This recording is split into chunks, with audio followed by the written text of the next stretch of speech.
कि हमारे बाबा गुरुदेव चमत्कारी बाबा, शान जी शासन, परम सेवा भावी, उपप्रवर्तक, संघ गौरव पूज्य श्री प्रेम सुख जी महाराज साहब कौन थे, क्या थे, कहाँ जन्म लिया?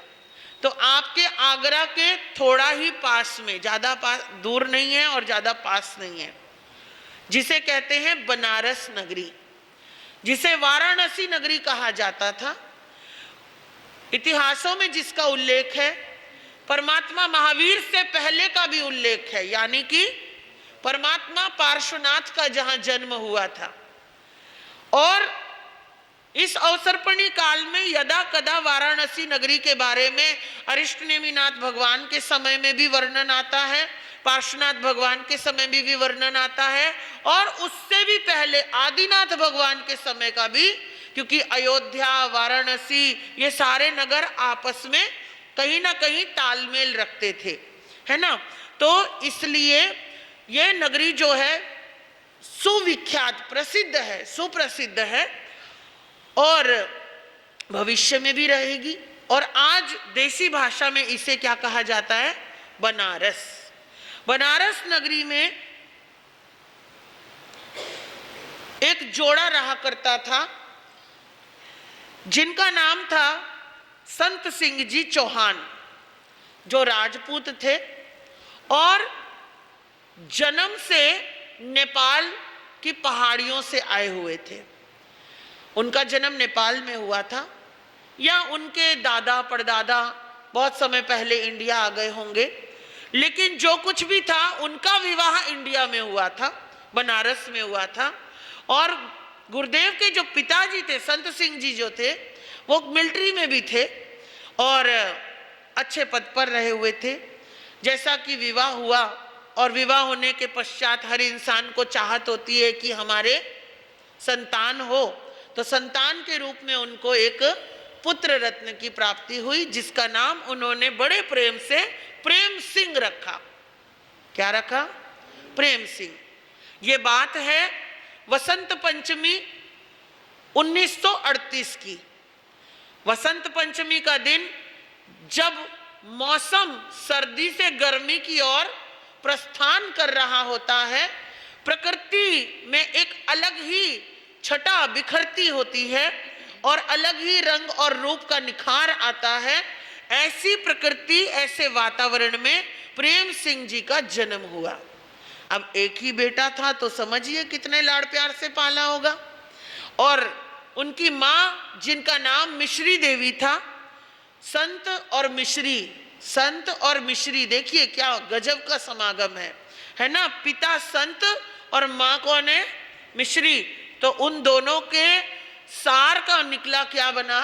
प्रेम सिंह, है ना। और प्रेम सिंह जो निकले, प्रेम सिंह जब धीरे धीरे बड़े हुए, पढ़ाई लिखाई पिता ने अपने अनुसार करवाई, थोड़े बड़े हुए, 20-21 साल के हुए तो उनका विवाह कर दिया गया। पहले जल्दी किया जाता था, बहुत अच्छी सुंदर कन्या से विवाह कर दिया।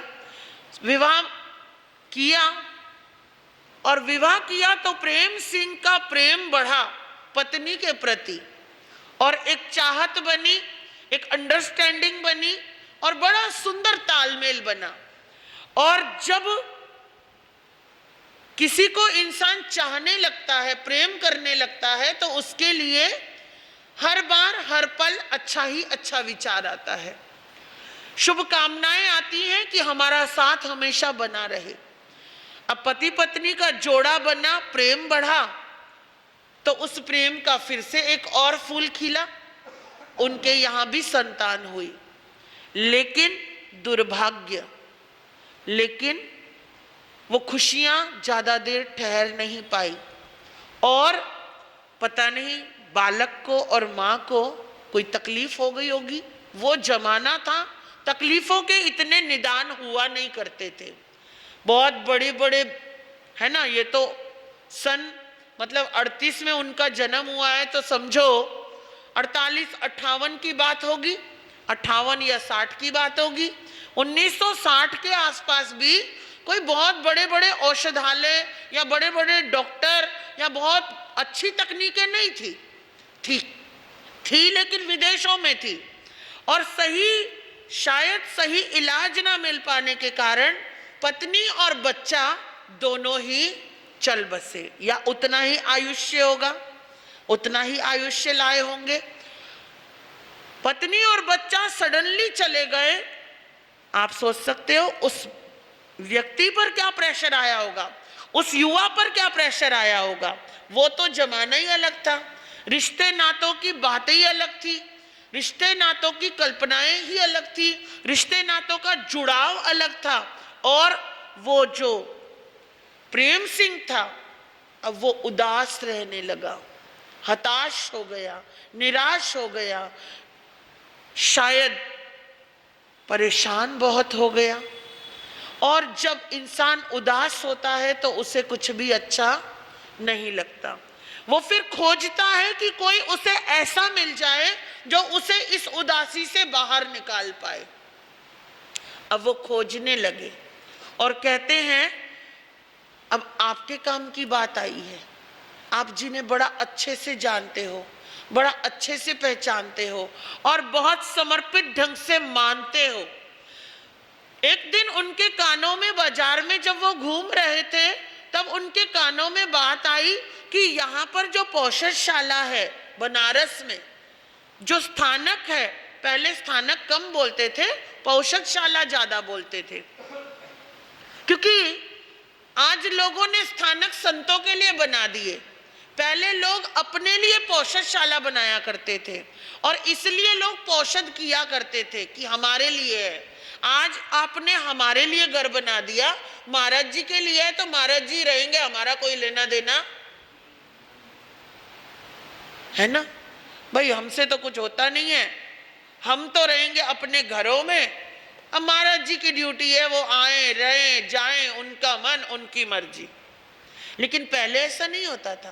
पहले लोग पौषधालय अपने लिए बनाया करते थे। संत तो फकीर है, आते जाते रास्ते में उसे रहने की जगह मिल जाती थी। आज भी जब अंदर आते हैं तो आपकी आज्ञा लेकर आते हैं, लेते हैं ना? क्यों लेते हैं? क्योंकि ये स्थान हमारा नहीं है, हम मालिक नहीं है, मगर 4 महीने के लिए हम मालिक हैं, आज्ञा हमने ली है ना? तो छेड़ाखानी मत करना, ठीक है? हाँ, वैसे देखा जाए तो हम मालिक नहीं है। मालिक कौन है? कौन है? आप हो? नहीं हो? आप ही हो। श्री संघ ही है। श्री संघ मतलब श्रावक और श्राविका, आप लोग ही हो, मालिक आप हो, हम नहीं है। और उन्होंने सुना, युवा ने, प्रेम सिंह जी ने सुना कि जो पौषधालय है वहां कोई संत आए हैं और वो व्याख्यान देते हैं, कुछ धर्म की बातें बताते हैं। अब जब वो इंसान, कहते हैं ना, अंधे को क्या चाहिए? 2 आंखें, भटके को चाहिए रास्ता, परेशान व्यक्ति को चाहिए कोई संभालने वाला।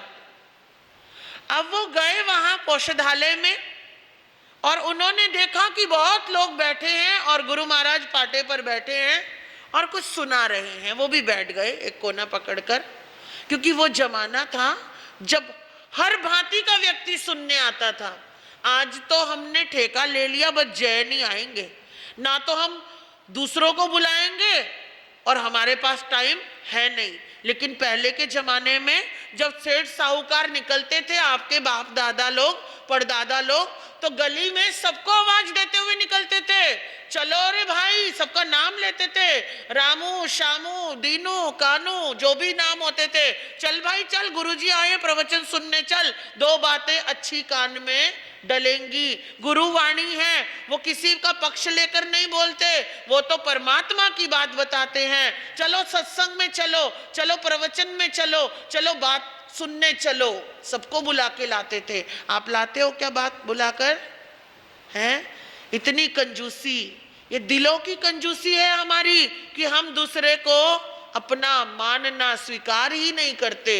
हाँ, संसार की कोई बात आएगी तो घसीट लोगे, लेकिन जहां परमार्थ की बात आएगी वहां नहीं बुलाओगे। अब प्रेमचंद बैठे थे, प्रेम सिंह बैठे थे, और प्रेम सिंह जब बैठे थे और गुरुदेव जब परमात्मा की बात कर रहे थे तो कुछ ऐसी बात कही कि जो रास्ता ढूंढ रहा था उसे रास्ता मिल गया। अब जाने कौन सी किसको कहां क्या बात लग जाती है। अब जो रास्ता ढूंढने आए हुए थे उसे रास्ता मिल गया, व्याख्यान खत्म हुआ और वो उठ करके आए, बोले महाराज आपका नाम? तो बोले मुझे अमर मुनि कहते हैं। अब समझे कौन थे? कवि, उपाध्याय, प्रवर, साहित्यकार, और जिनका पूरे शासन में दिव्यता भव्यता का डंका फहराता था, ऐसे पूज्य गुरुदेव कवि उपाध्याय अमर मुनि जी महाराज वहां विराजमान थे। और उन्होंने कहा मुझे अमर मुनि कहते हैं कि गुरुदेव मुझे अपना शिष्य बना लो, मुझे भी आपके जैसा संत बनना है, मुझे भी साधना करनी है, मुझे भी तपस्या करनी है। कि महाराज ने ऊपर से नीचे तक देखा, तुम तो बड़े छोटे से हो, क्या बात, कोई तकलीफ है? क्योंकि उनका कद भी बड़ा छोटा था, गोरे चिट्टे एकदम, जैसे हाथ लगाओ मैले हो जाए। युवापन का तेज जो था पूरे अंग अंग से निकल रहा था। 25 साल के ही थे, ज्यादा बड़े नहीं थे, 24, साढ़े 24, 25 के ही रहे होंगे। और कहते हैं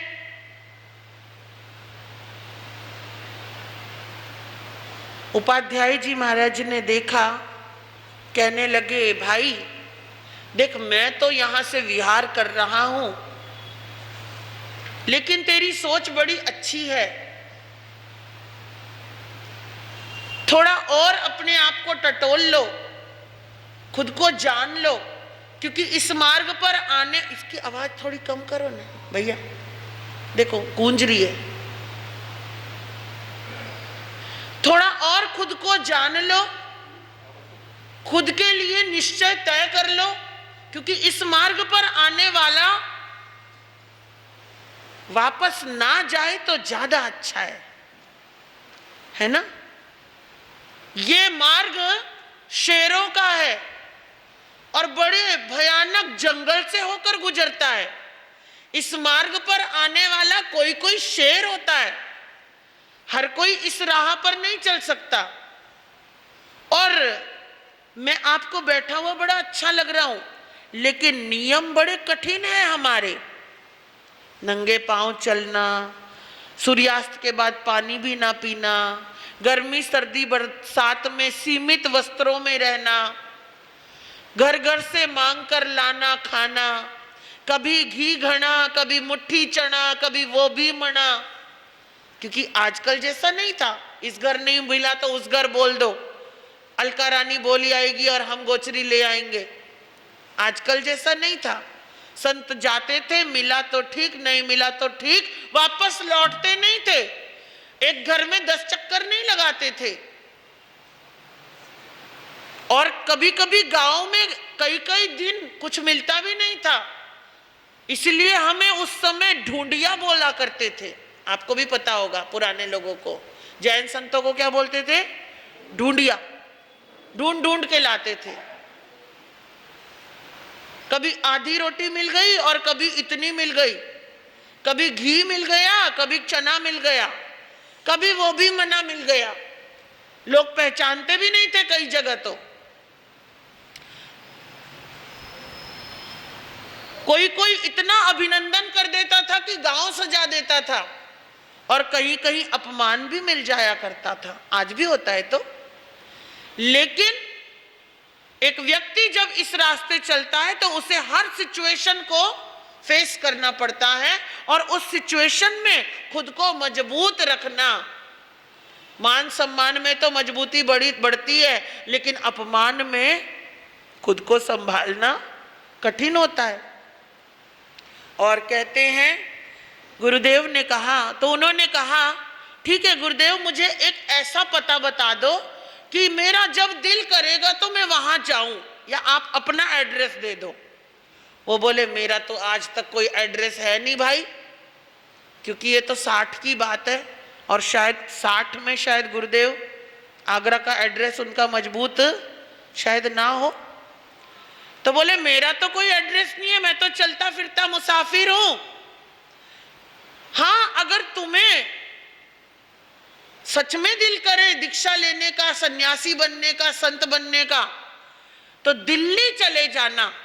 सदर बाजार में वहां पर एक पुरानी स्थानक है जहां पर बाल ब्रह्मचारी स्वामी श्री भागमल जी महाराज साहब स्थानापति हैं, और उनके चरणों में जाकर विनंती करना, तो वो तुम्हें जो तुम्हारे लिए उचित होगा वो बता देंगे। पता तो मिल गया।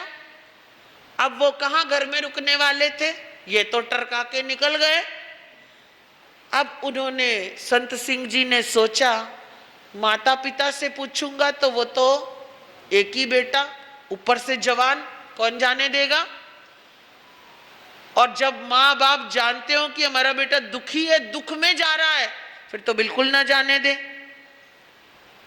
और वैसे भी राजपूत, राजपूती शान अलग, सोच अलग, विचारधाराएं अलग। एक दो बार पहले भी कोशिश करी कहने की, पर पिता ने डांट दिया, माँ ने रो दिया, समझा दिया। कोशिश करी 2-4 दिन घर से बाहर जाने की, तो घर का माहौल बदल गया, मातम में बदल गया। तो उन्होंने कहा, सोचा ना, मेरा घर में दिल नहीं लगता, मैं इस संसार के लायक नहीं हूं, मुझे तो अब यहां से निकलना है। और जिस आत्मा का पूर्व भवों में एक निश्चय हो कि मुझे अगले भव में दीक्षा लेनी है, फिर वो कोई भी किसी भी कैसे भी स्थान में हो, जाति में हो, परंपरा में हो, वो वहां से निकल करके पहुंच ही जाता है परमात्मा की शरण में।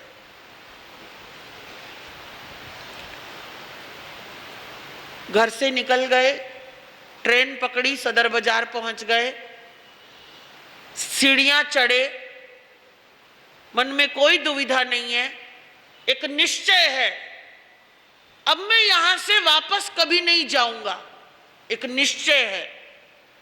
एक 25 साल के युवा के मन में एक निश्चय है कि मैं जो ये सीढ़ियां चढ़ रहा हूं, इन सीढ़ियों से मैं वापस उतर करके अपने घर कभी नहीं जाऊंगा। सामने बुजुर्ग संत बैठे थे, वंदन किया, चरणों में झुके, वंदन किया, माथा झुका दिया पाटे पर। गुरुदेव बाल ब्रह्मचारी स्वामी श्री भागमल जी महाराज ने आशीर्वाद दिया होगा, पूछा होगा कौन हो, कहां से आए हो भाई, कि गुरुदेव मैं आपका शिष्य बनने आया हूं और मैं बनारस से आया हूं। अपनी कहानी सुनाई तो गुरु ने कहा, शिष्य तो बाद में बनना, ये माला लो, पढ़ना लिखना आता है कि जी। नौकार मंत्र लगा हुआ था स्थानक में, ये मंत्र है, वहां बैठ जाओ खंबे के पास, और जब तक इशारा ना मिले जाप करते रहो। और हमारे गुरुदेव बताते हैं कि वो प्रेम सिंह बैठ गए और जाप शुरू हो गया। थोड़ी देर तो पर्दे को देखा होगा उन्होंने, नौकार को पढ़ा होगा, बाद में उनको याद हो गया, और याद होते ही उन्होंने आंखें क्या कर ली, बंद कर ली, और माला चलती रही। सुबह से दोपहर हो गई, दोपहर से शाम हो गई, उठे नहीं वहां से। शाम से रात हो गई, रात से वापस सुबह हो गई। लोग आ रहे हैं, जा रहे हैं, देख रहे हैं, जा रहे हैं। जो पुराने गुरुदेव के श्रावक थे, अध्यक्ष थे, मंत्री थे सदर बाजार के, वो आए, उन्होंने कहा गुरुदेव कौन है, कि करने दो जाप, जाप कर रहा है, करने दो, ऐसे ही है, चलता फिरता मुसाफिर है, आ गया। एक दिन बीत गया, अगला दिन सुबह आ गया, दोपहर हो गई, शाम हो गई, रात हो गई, दूसरा दिन बीत गया। वो निरंतर जाप चल रहा है, क्योंकि गुरु ने कहा था इशारा जब तक ना मिले। और फिर अध्यक्ष जी बेचैन हो गए। उन्होंने बोला गुरुदेव, तो गुरु ने उनके सिर पर जाके हाथ रखा, आंखें खोलो प्रेम सिंह, उठ जाओ। उठ गए, आंखें खोली, गुरु के चरण छुए। गुरुदेव शिष्य बना लो अपना। गुरुदेव मुझे घर वापस नहीं जाना। 9 दिन गुरु ने उनकी साधना देखी। कितने दिन? 8 दिन। 8 दिन साधना देखी, सिर्फ जाप जाप और जाप। और थोड़ा समय जब उन्हें लगता कि गुरु थोड़ा विश्राम करने लगे हैं, तो उनके पांव दबाने लगते।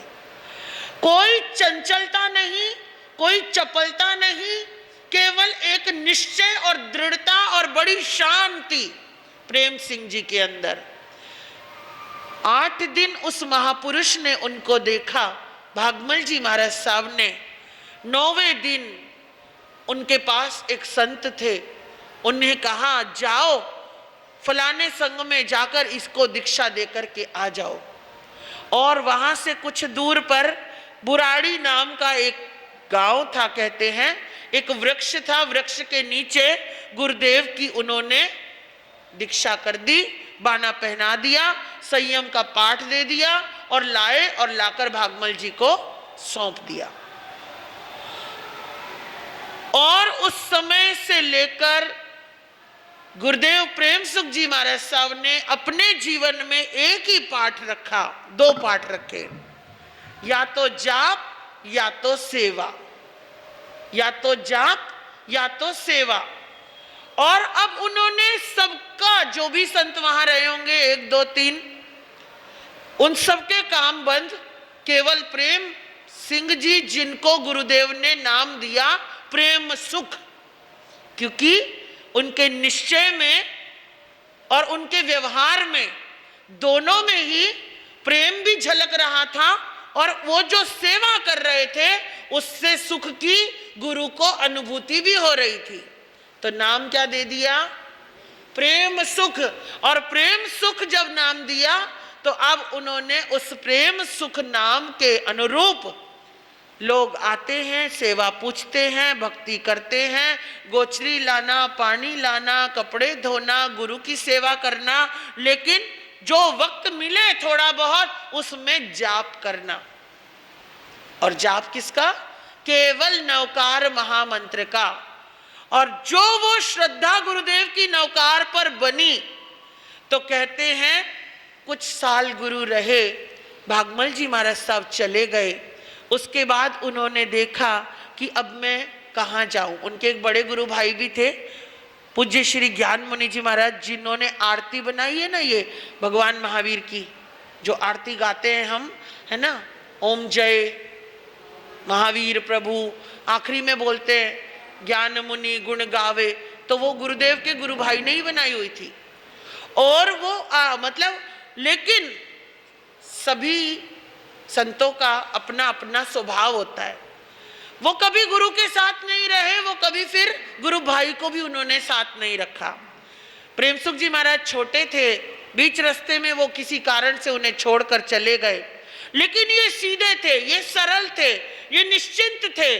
परंतु फिर भी कितना भी कोई सीधा हो, सरल हो, निश्चिंत हो, संत हो, साध्वी हो, सबको कोई ना कोई सहारा चाहिए। और हमारे आगम में कहते हैं संत कम से कम 2 और साध्वी कम से कम 3। ये एक आगम की परंपरा है, और उस जमाने में तो ज्यादा थी। आज तो फिर भी कारणवश आज्ञा मिल जाती है, एक एक भी घूमते हैं, एक एक साध्वी जी भी रहती हैं, जैसा जिसका भाग्य। लेकिन वो जमाना बड़ा अलग था। तो कुछ समय गुरुदेव रहे सुमति प्रकाश जी महाराज के, निहाल चंद जी महाराज, शांति स्वरूप जी महाराज के चरणों में कुछ समय रहे।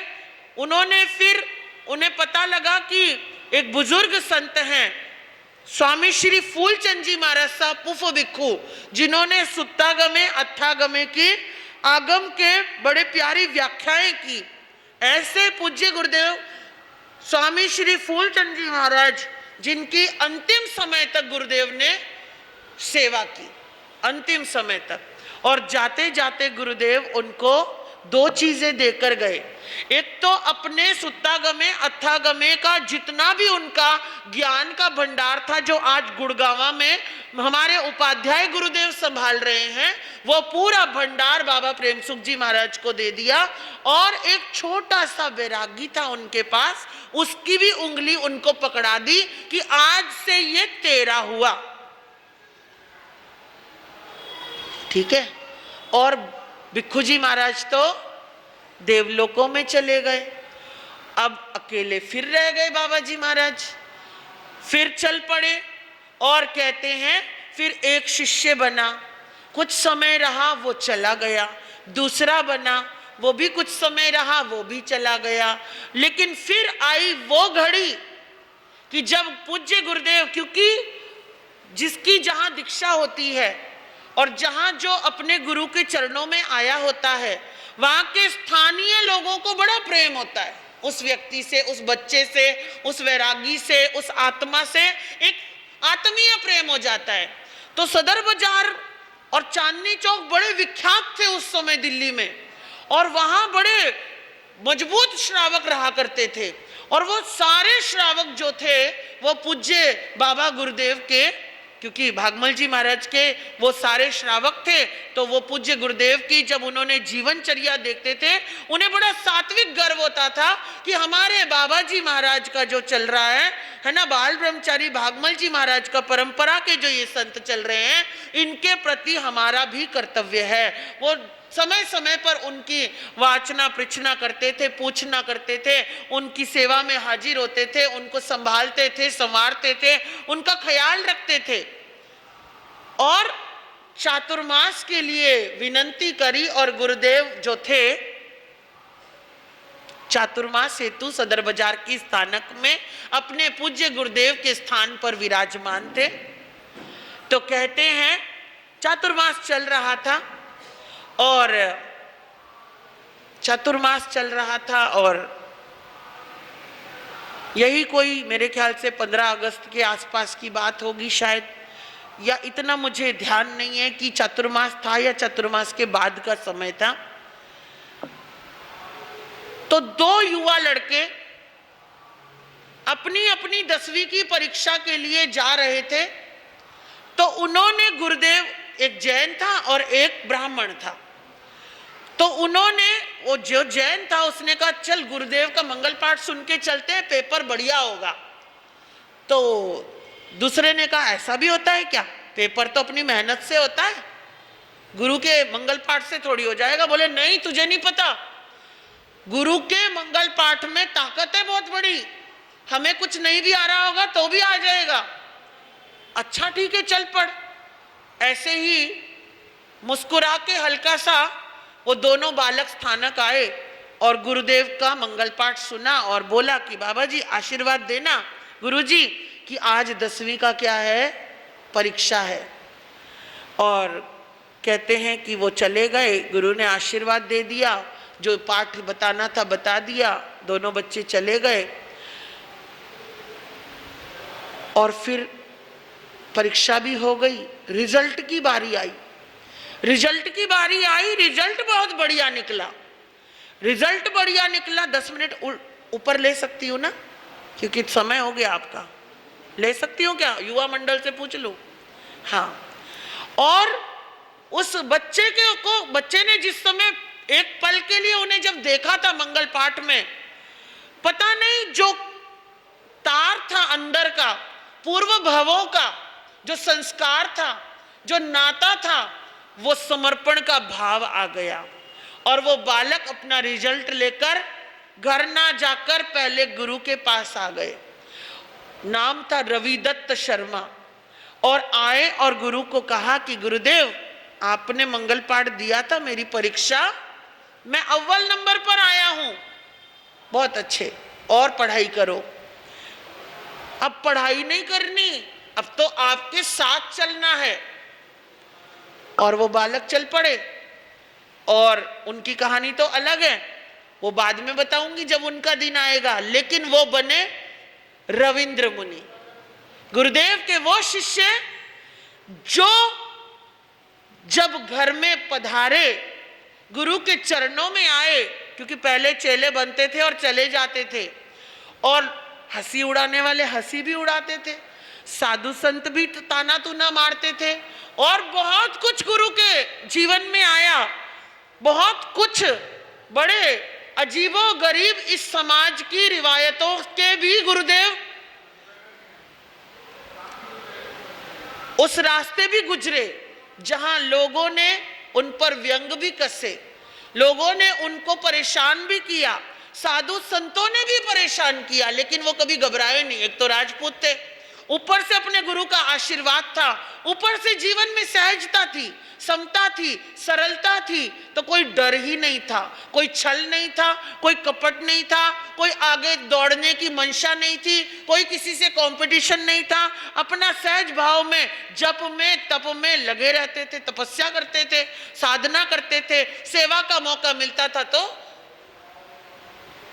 बिना किसी टेर मेर के कि ये मेरा है तो करूं, ये अपना है तो करूं, ये श्रमण संघ का है तो करूं, नहीं, सेवा के लिए जो मिल गए संत, उनकी बहुत बड़े बड़े संतों की सेवा करी।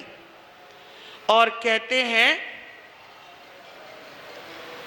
समय बीता, वो प्रथम शिष्य बने।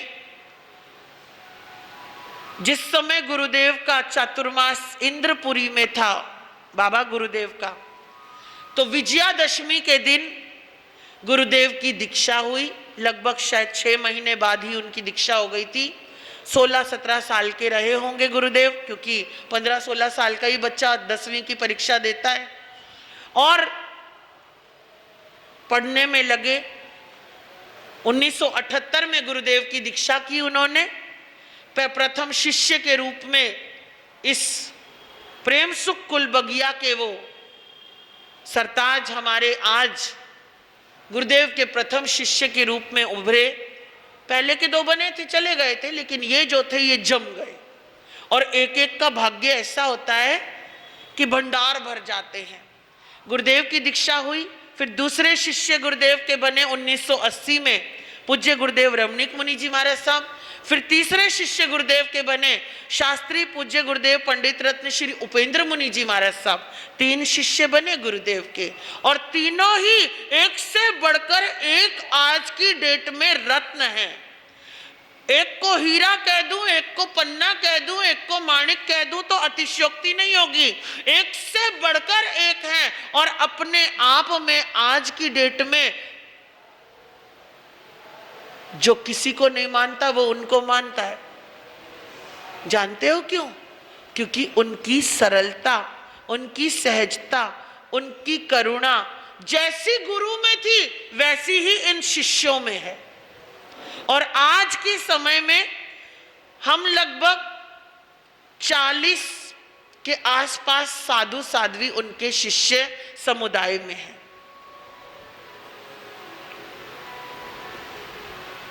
धीरे धीरे समय बीता, शिष्य बने, प्रशिष्य बने, पौत्र शिष्य बने, नाम आसमान में गुंजायमान होने लगा। जो कभी मजाक उड़ाया करते थे वो आज चरणों में झुकने लगे। लेकिन गुरुदेव के ऐसे ऐसे सिद्धियां, ऐसे ऐसे चमत्कार जो वो करते नहीं थे, पर जब कभी किसी को बोल देते थे भाई तू अभी मत जा, रुक जा, तो उनके उस रोकने में भी उसका कल्याण होता था। जब कभी कह देते थे तू जा तेरा काम हो जाएगा, तो उनके भेजने में भी कल्याण होता था।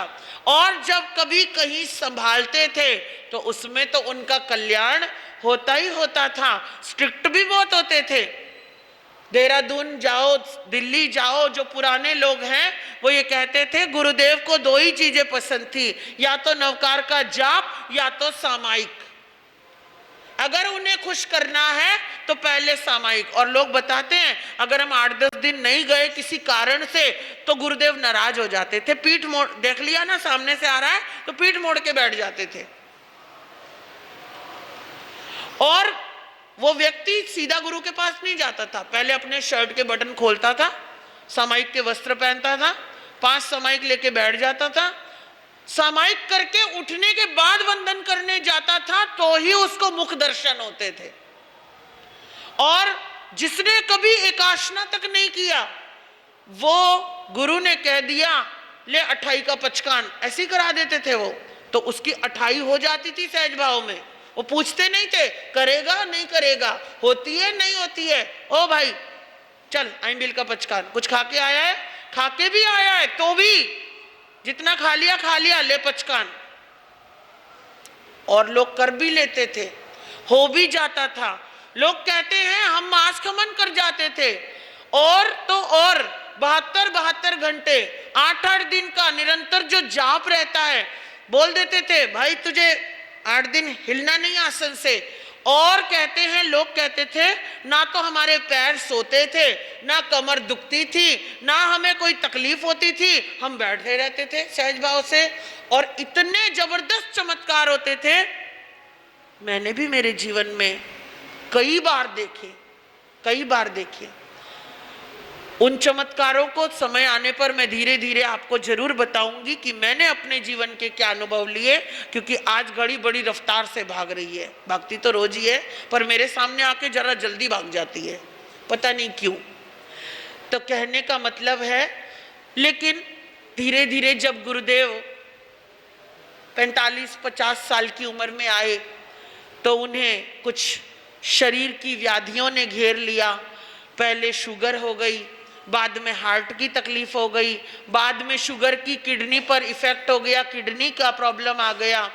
तो फिर लोगों ने गुरुदेव को कहा कि गुरुदेव, डॉक्टरों ने कहा कि आपकी हवा पानी चेंज करो, दिल्ली की हवा आपको सूट नहीं कर रही। तो गुरुदेव ने पहाड़ों की ओर, वैसे तो वो बनारस की ओर निकले थे, लेकिन नहीं, पहाड़ों की ओर निकले तो वो गए देहरादून की तरफ। पहले मसूरी चले गए तो उनके भक्तों ने कहा गुरुदेव हम आपके लिए यहाँ पर एक स्थान बनाते हैं, क्योंकि स्थानक तो है लेकिन स्थानक में तो और साधु संत आते जाते रहेंगे, और हर समाज आगरा जैसी नहीं होती कि गुरुदेव आपको यहीं रहना है, सबके अपने अपने विचार होते हैं। तो उनके जो भक्त समुदाय थे उन्होंने कहा हमें यहाँ पर आपका धाम बनाना है। गुरुदेव बोले मसूरी में तो बहुत ठंड है भाई, यहाँ नहीं रह पाएंगे। और फिर थोड़ा नीचे उतरे, देहरादून आए, देहरादून फरसना हुई, चातुर्मास हुआ, तो वहां पर उचित अनुकूल वातावरण देखकर तो वहां 1989 या 90 में वहां पर जमीन ली गई, और वहां गुरु प्रेम सुख धाम की रचना दिल्ली वालों ने की। और वहां उस समय में, लेकिन गुरुदेव 5-6 साल ही वहां मेरे ख्याल से रह पाए, अपनी साधना कर पाए। और जो लोग देहरादून जाते थे उस समय कहते थे हम आधी रात को 2 बजे भी जाते थे गुरुदेव के पास, गुरुदेव बैठे हुए माला फेरते रहते थे। कोई 3 बजे भी गया माला फेरते हुए मिले, 4 बजे भी गया माला फेरते हुए, सोते कब थे यही नहीं पता। और होली दिवाली तेले किया करते थे, वो एक साधना उनकी रहती थी। और लोग बाग, गुरुदेव अंदर साधना कर रहे हैं और बाहर लोग अपने तेले करके बैठे रहते थे। हजारों तेले आज भी होते आए हैं उपेंद्र मुनि जी महाराज साहब के पास, उपाध्याय गुरु जी के पास, है ना। रमनी गुरु जी तो इतना जोर नहीं डालते, लेकिन खुद करते हैं पर दूसरों को नहीं जोर डालते, पर फिर भी बहुत तपस्या होती है। तो कहने का मतलब है, पर वो घड़ी आ ही गई जिस घड़ी का कोई इंतजार नहीं करता। 1997 चातुर्मास से बहुत पहले, जनवरी फरवरी की बात होगी, गुरुदेव को थोड़ा दर्द हो रहा था, दिक्कत ज्यादा हो रही थी, तो श्रावक उनको लेकर के वहां पहुंचे, दिल्ली पहुंचे गंगाराम हॉस्पिटल में। और वहां पहुंचे तो गुरुदेव करोल बाग स्थानक में हॉस्पिटल में दिखा करके वहां विराजित हो गए, क्योंकि गुरुदेव के बड़े महापुरुषों की जिनकी सेवा करी वो भी करोल बाग में ही थे। हमारे पंजाब केसरी प्रेमचंद जी महाराज साहब, उनके शिष्य बनवारी लाल जी महाराज साहब, और भी संत होंगे। उनके शिष्य अभी जो विराजमान हैं हमारे पूज्य भंते श्री पारस मुनि जी महाराज साहब, जो आज भी वहां पर विराजमान है। वयोवृद्ध हैं, लेकिन बड़ी सरलता है उनके जीवन में, बड़ी सौम्यता है उनके जीवन में। उनको मेरे गुरुदेव भंते जी महाराज कहते हैं, बिल्कुल भगवान सम है, बिल्कुल भगवान सम है। कभी दिल्ली जाओ तो उनके दर्शन जरूर करना। बेहद वयोवृद्ध हैं, अभी तो उनकी उम्र शायद 86-87 के आसपास है, लेकिन जब भी आप जाओगे वो भी आपको स्वाध्याय करते हुए मिलेंगे। कभी नजरें उठा के देखते नहीं है, लेकिन हाँ, आवाज से और चाल से ही समझ जाते हैं कौन बंदा कहां से आया है। एक बार सुन लेते हैं तो दोबारा भूलते नहीं है। आज इस उम्र में भी मैं तो, आप कितनी बार आ गए मैं तब भी भूल जाती हूँ आपको, मेरे याद ही नहीं रखना चाहती है ना। याद रखने से क्या होता है, एक्सपेक्टेशंस बढ़ती हैं। भाई तू कल आया था, आज भी आ और कल भी आना, ऐसा हो जाता है। और नहीं आओ तो परेशानी होती है ना। तो इसलिए मुझे याद ही नहीं रखना होता, फिर भी याद रह जाते हैं थोड़े बहुत तो, जो रोज आते रहते हैं। पर वो गुरु हैं, उनको तो एक एक बच्चा याद रहता है, पता नहीं कैसी याददाश्त है। आज भी भंते जी महाराज सबको, जबकि वो नजर उठाकर औरतों की तरफ नहीं देखते, साध्वियों की तरफ भी नहीं देखते, आज इतने वयोवृद्ध उसमें भी बस हाथ उठा देते हैं। और जैसे ही हम बोलेंगे मथेन वंदामी गुरु जी, दिल्ली जाने का कारण केवल भंते जी महाराज थे, मेरा नहीं तो बाहर की बार गाजियाबाद से रास्ता फटता था और छोटा भी था। पर मैंने बोला नहीं, भंते जी महाराज साहब विराजमान है, हम दर्शन करके जाएंगे। हमारे गुरनी जी भी विराजमान है, उनके भी दर्शन करके जाएंगे। तो मैंने बोला मथेन वंदामी, अच्छा रिद्धिमा आ गई, नीचे नजरें, और वो पहचान जाते हैं आवाज मात्र से। तो धन्य है उनकी साधकता। लेकिन 97 की बात थी, 97 का चातुर्मास था, गुरुदेव वहां पर स्थानापति थे और चातुर्मास शुरू होने वाला था। लगभग 10 दिन बाकी थे और गुरुदेव ने वैसे तो बहुत समय पहले ही बोल दिया था कि ये साल मेरा गुजरेगा नहीं, लेकिन 10 दिन पहले, ठीक 10 दिन पहले, चातुर्मास बैठने के 10 दिन पहले गुरुदेव ने कहा ये चातुर्मास मेरा पूरा नहीं होगा, और किसको बुला दो, मेरे राम को बुला दो। राम कौन, रमणीक मुनि जी महाराज साहब, जिनकी आत्मा में, गुरुदेव के आत्मा में बसते मेरे गुरुदेव। और ऐसे रमणीक मुनि जी महाराज साहब देहरादून थे, 250 किलोमीटर का अंतर। और चतुर्मास में कितने दिन बचे हैं, 10 दिन। बंदे की तैयारी करने का भी मौका चाहिए, एक दिन निकलने का भी चाहिए, है ना। 12 किलोमीटर 15 किलोमीटर कितना चलेगा इंसान। लेकिन मेरे पूज्य गुरुदेव, वो तो मैंने भी मेरी आंखों से देखा कि मेरे गुरुदेव, है ना, अपने गुरु की एक आवाज पर उसी समय उठे और निकल गए देहरादून से। और लगभग 7 या 8 दिन में गुरुदेव दिल्ली पहुंच गए। और पहले सदर बाजार का स्थानक आता है, फिर करोल बाग का आता है। मेरे गुरनी जी महाराज वहां पर विराजमान थे। उस समय हम दरियागंज चातुर्मास के लिए जा रहे थे, 7 की बात है, 1997 की। तो गुरुदेव सीढ़ियां चढ़कर आए, मेरी गुरनी जी को माँ कहते थे। ए माँ कहाँ है तू, बोले। तो हम सब ने देखा, अरे कौन आया, क्या आया। हमने बोला अरे गुरुजी आ गए, महाराज जी आ गए, महाराज जी आ गए। हम भी बहुत छोटे छोटे से ही थे। तो आए और कहने लगे, ऐसे पैर कर दिया, देख मेरे पैर, इतने मोटे मोटे छाले पड़े हुए। तो गुरनी जी, मेरे गुरनी जी बड़े कोमल दिल के थे, रोने लगे। अरे राम ये क्या किया आपने, आराम से चलते ना, अभी तो समय है 2 दिन और। कि नहीं, 2 दिन का कौन देखता है, गुरुजी ने बुलाया मुझे और मैं तो पूरा दिन चलता रहा जब तक सूरज ना छिपा। और पहुंचे, बस उस समय 8 जुलाई के करीब शायद चातुर्मास बैठा था। और 6 अगस्त को तो गुरुदेव का देवलोक भी हो गया। लेकिन गजब की बात, गंगाराम हॉस्पिटल में लेकर के गए, गुरुदेव की तबीयत बहुत असहज हो रही थी, तो लेकर के गए। डॉक्टरों ने तो अपना काम करना है, मशीनें लगा दी, ये लगा दिया, वो लगा दिया। लेकिन जैसे ही थोड़ी देर बीती, उन्हें लगा होगा, कुछ तो महसूस हुआ होगा। डॉक्टरों को कहा उन्होंने, ये हटा दो सारा। तीनों गुरु भाई कहते हैं, एक की गोद में पैर है गुरु के, एक की गोद में सिर है गुरु का, और एक पास में खड़े हैं और बोले कि मेरा ना तुम पचकान करा दो कि गुरुजी आप ठीक हो जाओगे। कौन शिष्य चाहेगा कि गुरु चला जाए, कोई चाहेगा? आप चाहोगे आपके माता पिता ऐसा बोले और चले जाए? तो गुरुजी बोले कि गुरुजी ऐसे मत बोलो, आप कहीं नहीं जाने वाले, ठीक हो जाओगे। कि मेरा समय आ रहा है, तुम पचकान कराते हो कि मैं करूं? कि नहीं गुरुजी ठीक है। द्रव्य क्षेत्र काल भाव और भगवान की आज्ञा, आचार्य की आज्ञा से गुरु को पचकान कराया और कुछ घंटे बीते और गुरुदेव तो चले गए। सवेरे सवेरे 6 अगस्त की सुबह सुबह दरियागंज में खबर आ गई। हम सब प्रवचन करने ही जा रहे थे, बस हॉल में खड़े ही हुए, गुरनी जी को वंदना ही कर रहे थे कि खबर आई और गुरनी जी तो वहीं बैठ गए।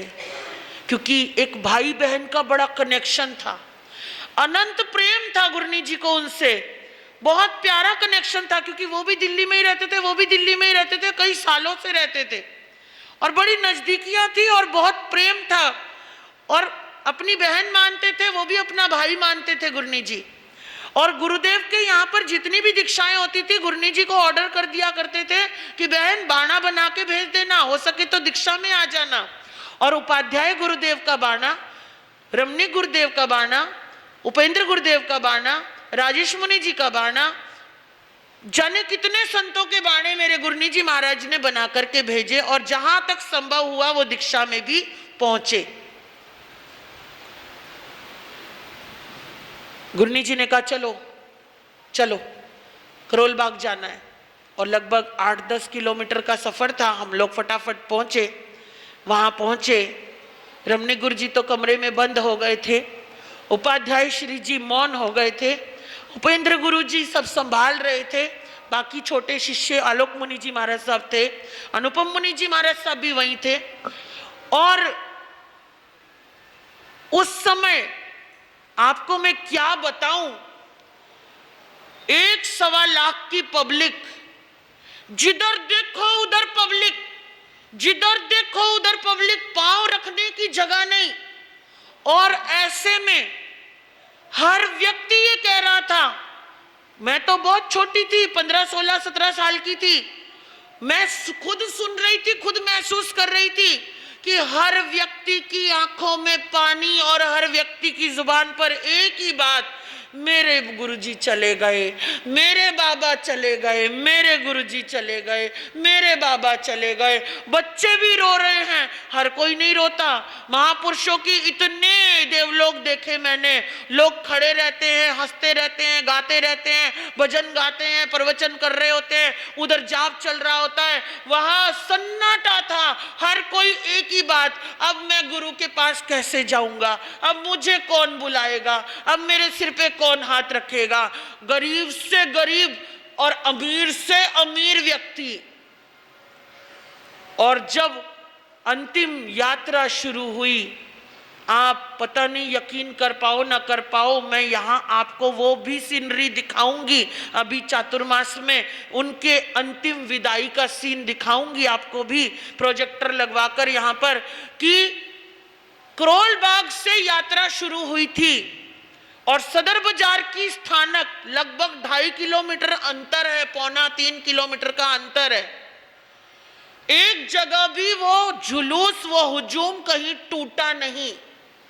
किसी ने पीने को पानी नहीं मांगा, किसी ने भोजन के लिए कुछ नहीं मांगा। लोग रोते जा रहे हैं, जयकारा लगाते जा रहे हैं, रंग उड़ाते जा रहे हैं, हमारे गुरुदेव चले गए, हमारे बाबा चले गए। और वो दृश्य मैंने नहीं देखा आज तक। इतने आचार्य गए होंगे, इतने उपाध्याय गए होंगे, इतने सामान्य संत गए होंगे, खुद मेरे गुरनीसा भी गए, बहुत ऐसे, महाराष्ट्र भी देख लिया मैंने, बेंगलोर भी देख लिया मैंने, है ना, जगह जगह पंजाब भी देख लिया मैंने, कहीं ना कहीं कोई ना कोई साधु साध्वी की विदाई भी देखी है, लेकिन ऐसी पब्लिक नहीं देखी, ऐसा प्रेम नहीं देखा, ऐसा समर्पण नहीं देखा लोगों का। जानते हो क्यों? क्योंकि उनकी जो सरलता थी, उनका जो प्रेम नाम दिया था, माँ ने प्रेम नाम दिया, पिता ने प्रेम नाम दिया, गुरु ने भी प्रेम नाम दिया, साथ में सुख जोड़ दिया, और उन्होंने इतना सुख बरसाया है ना। कभी गरीब अमीर की परवाह नहीं करी, बल्कि जो गरीब आता था उसे तो और गले से लगा लेते थे। ए भाई, तू ऐसा क्यों है? हैं? चल तू ये कर, तू वो कर। लोगों से, बड़ों बुजुर्गों से कहकर उसकी व्यवस्था करवाते थे, उसको साधना करवाते थे, उसको आराधना करवाते थे, सम्यक्तवी बनाते थे, और उसकी व्यवस्थाएं बनवाते थे कि भाई इसको कमी है, तुम्हारा भाई है, इसके लिए इसको तुम बराबर का बना दो अपने। और देखिए वो करुणा, वो सहजता, वो सौम्यता, वो प्रेम, वो समर्पण, वो प्यार, वो सहज भाव, और वो सबके लिए एक भाव उनका। इसे कहते हैं कहना नहीं, कर जाना। कहना नहीं, कोई दिखावा नहीं। आज हम अपने नाम के लिए इतने दिखावे करते हैं, अपने आप को महान दिखाने के लिए, बड़ा दिखाने के लिए। कोई दिखावा नहीं, सौम्य भाव, सहज भाव। शिष्यों के प्रति इतना कठोर अनुशासन, 3 बजे उठा देना सबको, उठो, पढ़ाई करो, स्वाध्याय करो, प्रतिक्रमण करो, तपस्या करो, साधना करो। इतना कठोर अनुशासन, लेकिन एक एक शिष्य के मन में इतना इतना प्रेम, इतना इतना प्रेम। आज इस महीने में जहां जहां पर भी हैं, क्योंकि मैंने पहले भी बताया था, हमारे उपाध्याय प्रवर दिल्ली में विराजमान है गुरुदेव, इंद्रपुरी में आप जाकर आए थे। दूसरे नंबर के गुरुदेव पूना में विराजमान है, जिनका मैं रोज नाम लेती हूँ, रमणीक मुनि जी महाराज साहब। तीसरे नंबर के गुरुदेव भी दिल्ली में त्रिनगर में विराजमान है, अब जाओ तो दर्शन करके जरूर आना। चौथे नंबर का ग्रुप हमारे गुरुदेव ज्योतिष दिवाकर राजेश मुनि जी महाराज साहब देहरादून में विराजमान है, गुरु के धाम को संभालने का काम कर रहे हैं। 5वें नंबर पर हमारे आलोक मुनि जी महाराज साहब, जो कि पंजाब में इस समय चतुर्मास कर रहे हैं। 6ठे नंबर पर हमारे अनुपम मुनि जी आपके समक्ष ही हैं। 7वें नंबर पर रचित मुनि जी महाराज साहब, जो गुड़गावा में चतुर्मास कर रहे हैं, और हम यहाँ आपके पास बैठे हैं। भंते जी महाराज साहब करोल बाग में हैं, उनके भी जरूर दर्शन करना, जरूर जरूर दर्शन करना। तो ये है गुरुदेव की जीवन गाथा। और ऐसे ऐसे ये मन उनके चरणों में ऐसे ही नहीं लगा, इस मन ने अपनी पीड़ा को उनके चरणों में हरते देखा है। इसलिए क्योंकि आपको बता दूं, उत्तर भारत की परंपरा संप्रदायवाद में नहीं है, ये तो आपको पता ही होगा, कोई संप्रदाय नहीं है। लेकिन राजस्थान, मध्य प्रदेश, महाराष्ट्र, दक्षिण भारत में संप्रदाय होती हैं। हमारे श्रमण संघ में भी है, कोटा संप्रदाय है, दिवाकर संप्रदाय है, या ऋषि संप्रदाय है, और भी कई संप्रदाय हैं। लेकिन उत्तर भारत में लगभग 450-500 साधु साध्वी श्रमण संघ के हैं, मगर कोई संप्रदाय में बंधा हुआ नहीं है।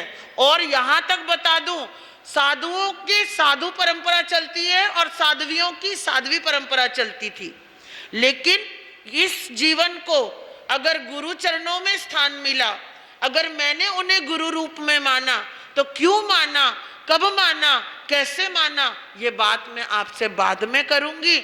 लेकिन बहुत गजब की बात है कि उनके रहते तो उनके दर्शन केवल 2 बार मुझे हुए हैं।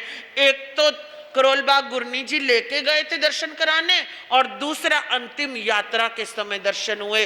बाकी तो मैंने उनको अपने सपनों में ही देखा है, या अपने साथ महसूस किया है, या उनकी अनंत कृपा को महसूस किया है। जब जब जीवन में कठिनाई आई, तब तब गुरु ने मुझे संभाला, और उन गुरुओं ने किस तरह संभाला, हमें किस तरह बढ़ाया, संयम साधना में आगे बढ़ने की शक्ति प्रदान की, ये आपको मैं फिर कभी बताऊंगी।